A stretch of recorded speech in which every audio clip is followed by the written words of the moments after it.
The distance time graph tells us the distance an object is from its starting position with respect to time. Like all graphs, it consists of two axes. The one for distance is on the y-axis, and the one for time is on the x-axis. The point where the two axes meet is called the origin, or the starting position. And that is the reference point where time and distance traveled is 0. Any point on the graph should represent the time and distance away from the original point and time. So when the object moves a certain distance away from the initial point, it should represent the distance away from the original point and the time it takes to get there? That is correct. Let's assume the object moves 1 meter away from the origin every second.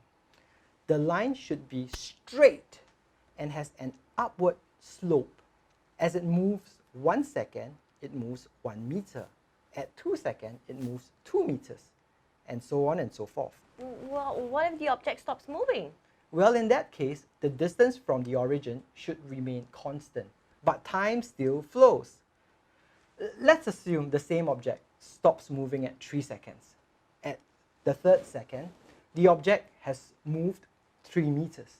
At 4 seconds, the object stays at 3 meters. The line is now a horizontal straight line. That is pretty convenient. It does tell what distance an object is at during a particular time. That is the whole point of drawing a graph. It helps to visualize the movement of an object better. Now let us move on. Notice the slope on the graph when the object moves. Yes, it is that section between 0 seconds to 3 seconds, right? That's right. Do you remember how to calculate the gradient of the graph? Well, I remember it from my mathematics class. You take the change of the y value divided by the change of the x value. Basically, y2 minus y1 divided by x2 minus x1. Exactly. So, can you do a calculation of that now? Sure.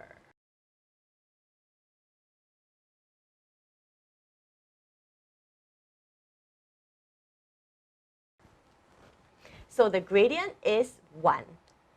What does this mean? Think about it. Distance divided by time. Oh my gosh, is it speed? Well done. That is the speed that is traveled by the object in meters per second. Remember, meters per second means meters divided by second.